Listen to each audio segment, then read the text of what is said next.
what's going on everybody, and welcome back to another Perfumery Basics video. So today's video will be quick. It's going to be just a quick first impressions, first sniff of a couple new materials that I just picked up. They arrived in the mail today. I placed an order to Perfumer Supply House to pick up just a couple odds and ends of things that I needed to stock up on. And then I picked up a few new things that I've never really had in my stash before, and Christine over at Perfumer Supply House actually just now started stocking these new tea bases from Firmenich. These are the SFE tea bases. These are your CO2 extracted natural tea bases. So I wanted to pick a few up just to get my nose on them and smell them real quick. I haven't used any of these in my blends yet, so I have no idea how strong they're going to react. But I did make some dilutions of them just to test around with. So I'm not going to go through the entire list of everything I picked up, but just a couple of the new things that I've acquired that I have not gotten my nose on, have not tried messing around with yet. So I just made some quick dilutions. I'm going to smell them real quick, tell you guys what I think they are or what they smell like, and if they're worth the money. So I did pick up some Patchoulol Crystals, which is another word for patchouli alcohol, and they just come in, you know, little powder rock crystal forms like a lot of the other powdery crystal materials that you get out there, but it's a patchouli material.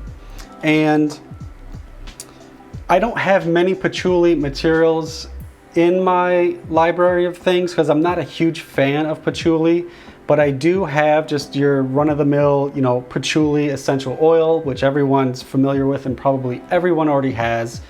And the odor profile for that to me is just, well, it's your peace, love, and hippie. It's like you get that herbaceous, semi-woody, kind of hippie, you know, vibe from it. And it's a little on the dirty side. So it's a love or hate thing for a lot of people. I particularly am not a fan of patchouli, but I always keep it on hand just in case if I need to use it. And then I also have Clearwood, I think is made by Firmenich, which is the cleaner version of patchouli essential oil, which it is. It's great. I love Clearwood because it's the scent of patchouli without the dirty, earthy smelling, you know, foulness that you can get with the essential oil. But then I did pick up some Patchoulol Crystals because what got my attention was there was a GCMS, I think it was maybe Dior Sauvage or something, a modern men's perfume where it listed patchouli alcohol in there, and it was roughly 8 to 9% of the perfume formula. And I was like, okay, let me get some of the, you know, Patchoulol Crystals and see what this is all about. And I actually quite like it. It's well, I've got three things here. I've got just regular run-of-the-mill patchouli oil. You know, everyone knows what this smells like. Clearwood, which is the cleaner, more transparent version. And to me, that's exactly what it is. It smells just like patchouli, but without the funk and the dirt. But then the Patchoulol Crystals,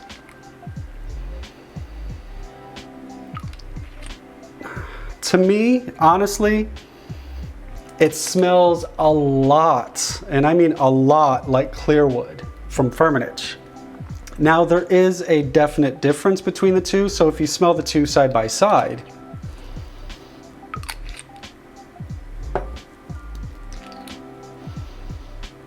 I would say the Patchoulol Crystals are the cleanest of the bunch. It's the most cleanest and refined. Which is probably why a lot of perfumers, not to say that they prefer to use Patchoulol Crystals, but if you want that patchouli vibe as cleanly as possible, the non-offensive patchouli, the Patchoulol Crystals work great. So yeah, I would say it's definitely something worth checking out if you're a fan of patchouli, or even if you're not a fan of patchouli and you just want a patchouli scent that's just not so patchouli smelling, I guess you could say. Patchoulol Crystals is great. Not the cheapest material in the world. I don't know off the top of my head how much I paid, but I just grabbed a quick little 5 ml, you know, cask of the powders just to test. and I like it. I'm gonna start playing with it probably this week or next week. So, on to the two materials that I really wanted to talk to you guys about, and that is the tea bases from Firmenich. So, Christine at Perfumer Supply House picked up, I think there's 4 different ones that she stocked up on. I picked up 2 of the 4 because I didn't want to dive into getting all of them. I wanted to smell 2 first, and if I'm pleased with them, I'll pick up the rest. And I just picked up, again, just small little samples, just little 5 ml bottles to smell what these are like.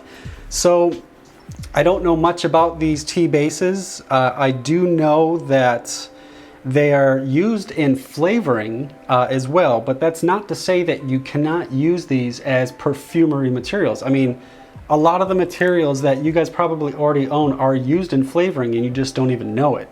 So don't be put off if you see, you know, the tea bases by Firmenich. If you go on Firmenich's site, they list them under the flavoring ingredients. They can still be perfumery ingredients. So enough talking, let's get to sniffing.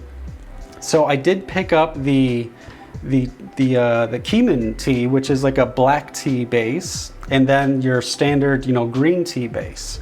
So I figured those two would be like a great starting point just to get my nose on things to see how these things are. I don't know how strong or potent these are in a blend. I haven't tried blending with them yet. So I heavily diluted 2 10 ml bottles, both of these down to 5%, just so I can tinker with them and play with them and see how potent they are or how weak they are. I don't know yet. So I've got 2 little empty beakers that I used for diluting these down to 5%. So for the Keeman black tea,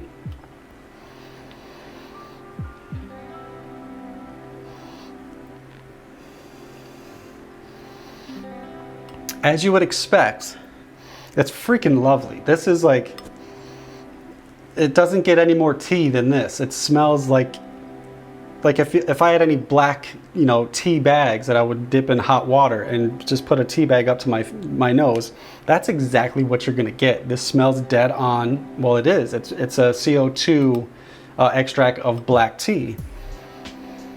It just has that typical dark black tea vibe.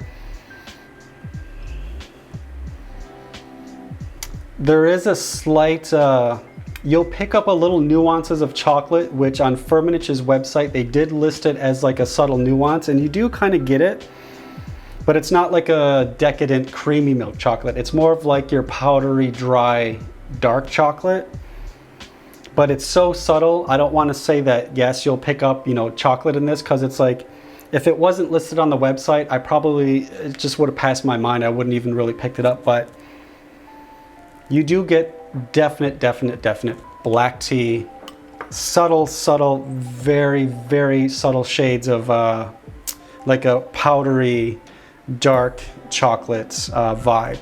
I think this would be great for almost any fragrance type, that either if you want that black tea vibe, or if you're into that darker style fragrance, like a noir kind of fragrance, this would be great for it. And it actually gives me vibes, or reminds me of, there's a perfume house called, I think it's Hen & Moray, and they make a fragrance called Him, which is a tea-based men's fragrance. And it kind of gets this kind of vibe from, you know, that's what I kind of smell from this. You get that black tea vibe, that almost in the same of the Hen & Moray Him. So,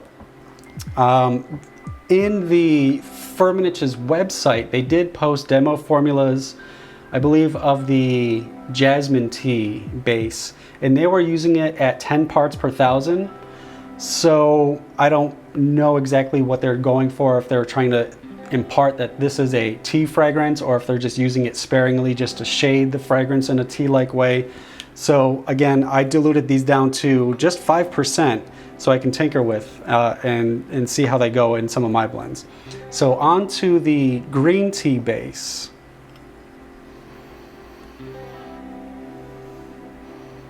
Now this is, yeah, this is lovely. This is, again, a dead-on green tea scent. And it smells just like if you have a green tea bag that you're gonna dip in your hot water and make a, you know, sipping some green tea, that's exactly what you're gonna get from this. It's very green. I don't want to say slightly chamomile, but it's kind of herbaceous in that chamomile sense. But you definitely pick up this very bright citrus undertone. So it's still very distinctly tea, like the Keeman black tea. But it's the lighter, brighter kind of brother of that family. Very green tea, slightly herbaceous in a chamomile kind of way with a citrusy undertone. And this smells fantastic. I can see this being used in all sorts of different blends. If you want a tea, you know, a green tea kind of scented fragrance, or if you just want to shade your fragrance with a subtle herbaceous green tea kind of way. But yeah, that's amazing. I actually like both of these a lot. So much that I'm probably going to go back and, you know, pick up the other 2 tea bases that she offers now just to play with, because these are great. Mostly because I've never really tried to make a tea scented fragrance or perfume, and I've never had any tea smelling, you know, materials other than, like, you know, chamomile essential oil or something like that.